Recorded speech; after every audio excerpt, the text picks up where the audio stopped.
Corey DeAngelis is the evangelist of school choice, senior fellow at the American Culture Project, author of the book, The Parent Revolution, Rescuing Your Kids from the Radicals Ruining Our Schools. And he is on X at DeAngelis Corey, and he joins me now here on Talk Radio 1210 WPHT. Corey, welcome back, my friend. How are you?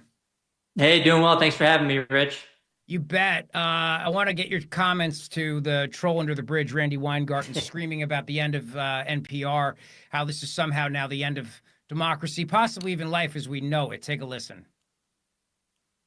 If we don't have NPR, if we, just like we have lost so many local newspapers, Yes. how do people have enough factual basis so that they know what's going on in the world? And if you're trying to censor curriculum in K-12, if you're trying to ban books, if you're trying to undermine all of that, how do we help our kids know how to think, not what to think? And then at the same time, as you're actually retracting on knowledge and retracting on information, what you're doing is creating this bigger and bigger enforcement that is essentially a police state. Exactly. That's the backsliding of democracy. So Corey DeAngelis, the head of the American Federation of Teachers, says that by getting rid of national public radio, we've now entered a police state because it's going to be harder to indoctrinate our children, Corey. It's just insane. This is why I dedicated my book, The Parent Revolution, to Randi Weingarten, because she's just so unhinged. Every time she opens her mouth, it should be counted as an in-kind contribution to the school choice movement and to the homeschool movement as well, because she just can't stop. She's been so drunk on power for so long. I mean, none of this makes any sense. If it's true that NPR is necessary for a well-functioning democracy as we know it, well, then people would fund it themselves privately. You wouldn't need taxpayers to pay for NPR. The thing is, it's a left-wing liberal rag. Randi Weingarten knows it. And so everything she doesn't like is either racist, a threat to democracy, or some other unhinged histrionics. Corey, there are plenty of upper middle class white liberal women who would driving Subarus who would happily fund NPR if they had to. Okay, there you go. Right. So and as they drop their kids off to soccer, they can make a quick donation and get a tote bag, a reusable tote bag to bring into the store. You have a piece in the New York Post about Randi Weingarten. Randi Weingarten's globalist gambit threatens our kids' future freedoms. Her globalist gambit, I mean, it's not enough that she tries to run our country in every school in America. Now she's trying to do it on the world stage too. Yeah, I mean, the conspiracy theorists are just like, man, this is too on the nose. You can't make this stuff up, right? She basically said at her annual convention in Washington, D.C. last week that they're partnering with the World Economic Forum to create a curriculum to force on kids all across America.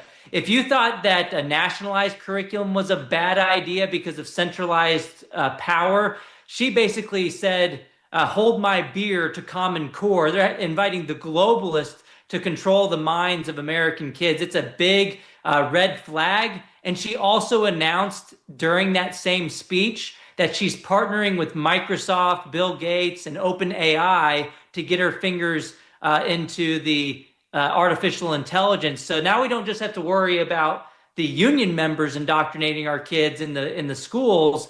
We also have to worry about her controlling the machines, the technology, the artificial intelligence can be programmed in a way to indoctrinate our kids with left-wing globalist ideology too. I mean, she's a big government socialist. She wants kids to go through the school system to vote for people like Mamdani. Why do you think this happened in New York City? It's because kids are going through this system, learning that big government's the solution to all their problems. It's a big issue. This is why we need school choice, so families can say, the heck with this. Let's send our kids to schools that are actually aligned with our values.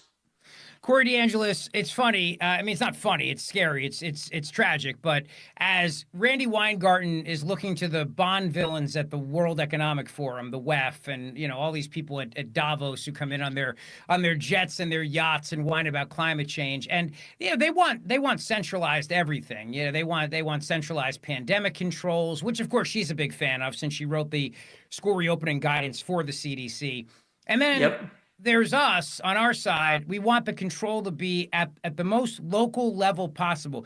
This is another example of how the left and the right now could not be more divergent. Right? We're trying to make it so that local school boards can have more control and that parents can have more choice about where they send their kids. And on the left, they're trying to now have the world decide where kids learn.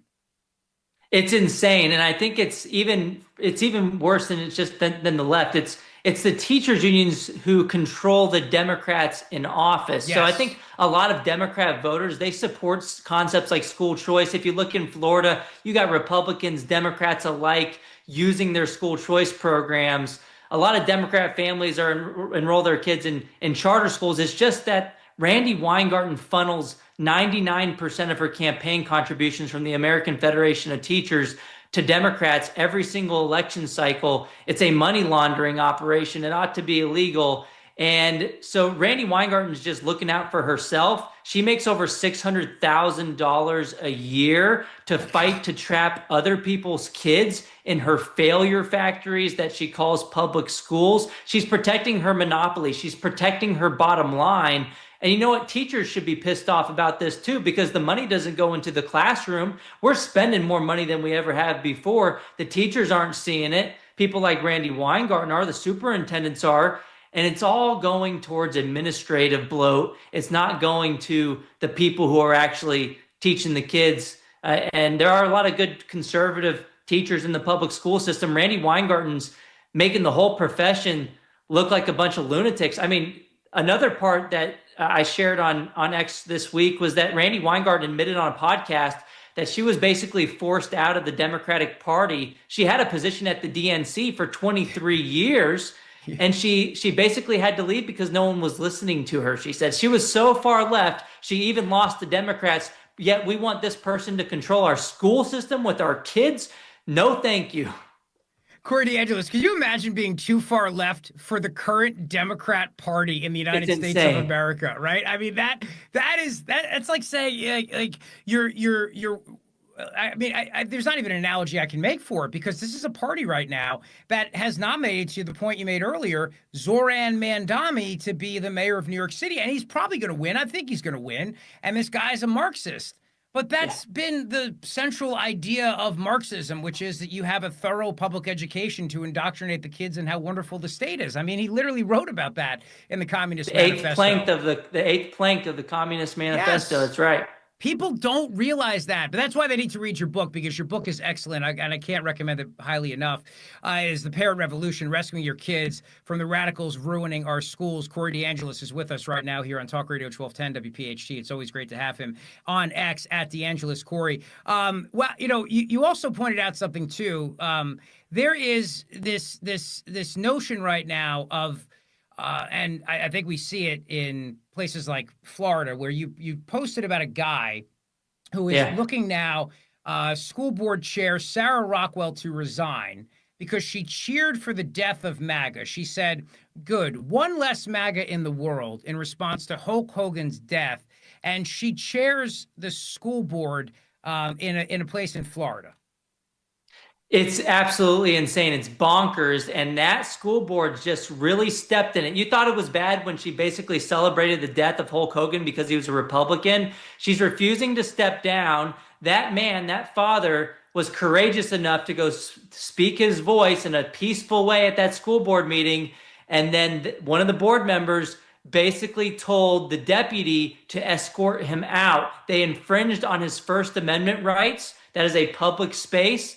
The school board is a local government entity. They are going to be in big trouble in federal court. And guess what? Just right before we got on and talked about this, the commissioner of education in Florida put out a press release or actually he sent a letter to Sarah Rockwell, the person who should resign, and he basically condemned her actions, called her out, and called out the board for violating that man's First Amendment rights to free speech. So this is going to be a bigger story. It's blowing up right now. The father just created an X account maybe 15 hours ago, and he already has about 1,000 followers. So people are rallying behind him because parental rights should be supreme. Parents are the first and primary decision makers and the best ones for their own kids. They know their children better than anybody else, certainly more than bureaucrats sitting in offices hundreds of miles away. And so if you're in this school district, if you're a Republican, how can you ever feel safe sending your kid to that school when you have the board chair, the number one person in control of that school district, celebrating the death of a Republican?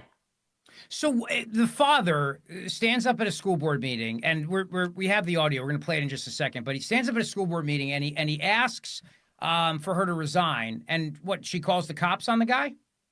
Yeah, and so one of the other board members, not Sarah, but you can hear the other board member saying to the deputy, "We're going to have you escorted out now." The deputy goes up to the father, and the father says, "Wait, isn't this a public space?" And as he's getting escorted out, the board member basically gets everyone whipped up into a frenzy. The masked people in the audience, you can tell who are the Democrats, are cheering on for him to get kicked out of the meeting. The attorney for the school board interjects and says, "You know what? We probably shouldn't be doing this. We shouldn't be doing this." And the school board member starts to try to backpedal, saying, "You know what? The attorney's telling us we shouldn't do this," but it was already too late. The damage was done. And so I think they're going to find themselves in court. I think this father has a very strong case. And as the commissioner said in his letter, his First Amendment rights were violated. The damage was already done. He was already being escorted out. And there was no reversing course at that point. All right, let's take a listen to the audio of what happened here with this father. Go ahead. Rockwell, you cheered for the death of MAGA. You don't have to be a member of MAGA. I'm not a member of MAGA. I have loved ones and friends that are. Please don't interrupt him. Yeah, don't. And you cheered for that. You didn't apologize. That's such backstepping. You're a PhD. Aren't you a highly educated woman that knows the exact meaning behind her words? Aren't you? You know what you said, and you should step down. You're a disgusting, vile human being. Yeah. So, I mean, everything he said there is protected speech. Everything that father said there is protected by the First Amendment. It's a public school board meeting. He has absolutely a right to say those things. And by the way, the left has said way worse about the president of the United States than that guy said about the school board chair. But this is what the left does. I mean, we all remember the letter they sent out, Merrick Garland, scaring parents into intimidating, trying to intimidate them into being quiet, not speaking out during COVID, not speaking out when they're learning the curriculum from what their kids are bringing home from during COVID. They were threatening us, and they're still doing it, Corey. I mean, by escorting this father out with the sheriff's deputies, they're sending a clear message to parents. Yeah. If you get out of line, we can have you arrested. We can have you removed. Shut up and be quiet, and don't tell us what to do. We're in charge. That's exactly right. And the problem is with this school board chair, she was elected. So it's not like who does she answer to? She doesn't answer to the superintendent. It's the other way around. So you can't, tell the superintendent that she's causing problems. You can't tell the other board members because they're a majority Democrat board and they're siding with her. And it's just insane. This meeting delves into chaos. You have one of the ladies is handed a mic in the audience. I don't know why she got a mic in the first place, but she's screaming for him to get out, to get out. She calls him a white supremacist. Mind you, he said nothing racist during that meeting. I have found no evidence online of him being a racist person. It's just that he was a white guy, and it seems like that's what she used it's the playbook. It's the playbook, right? Everything I don't like must be racist or white supremacist. But it's just that guy is a courageous man for standing up and protecting children in his school district. But look, I'm happy the Florida Commissioner of Education stepping in. He said in his letter that you guys have broken state law, and he called on the State Board of Education to withhold every board member's salary in that school district. So We'll see where this goes. It's really heating up, and It shouldn't really come to this. The school board should listen to parents, right? And they should respect parents, but they don't because they're so drunk on power. It's been this way for a long time. And yeah, they're following the Biden playbook of labeling parents as evil people. They called them domestic terrorists. Now they're basically calling them, racists to try to chill speech, to try to silence speech. And you're right. They're sending a message that if you don't listen to us, if you don't submit, we're going to sick the deputies on you. And so I'm very interested to see where this goes, but I think this father is on the right side of history and he's going to win this war that school board started. Yeah, well, you certainly, you picked the wrong state to mess with a guy like that, Florida. Exactly. And, so has Governor DeSantis said anything yet on it? I haven't seen anything from Governor DeSantis, but I have talked to the father myself, and he is, he's pressing forward. He created an X account last night, and I hear that other offices higher up in the Florida government, I can't release information yet, but that they're working on it as well. So more to come. But I'd be shocked if we haven't didn't hear from him.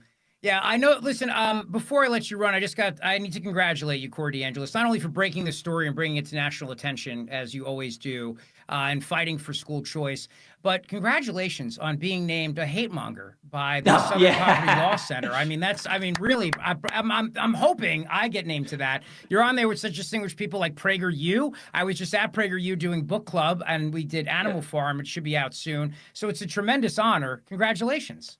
Thanks. Yeah, it's my name was listed right by Tim Pool and Jordan Peterson, James Lindsay, and a couple others. And yeah, I'll wear it as a badge of honor. I need to go update my resume and add that to the very top. I was kind of concerned at some point, why wasn't I on this list already? But yeah, they listed me as a quote unquote far right commentator on their hate watch, which being labeled as on the hate watch of a hate group like SPLC is actually means you're the good guy. So I have all the right enemies. I'll take it. Well said, my friend. Well said. Corey DeAngelis, keep up the great fight, my friend. Thanks for joining us here. We appreciate it. Yeah, thanks so much, Rich. Good talking to you.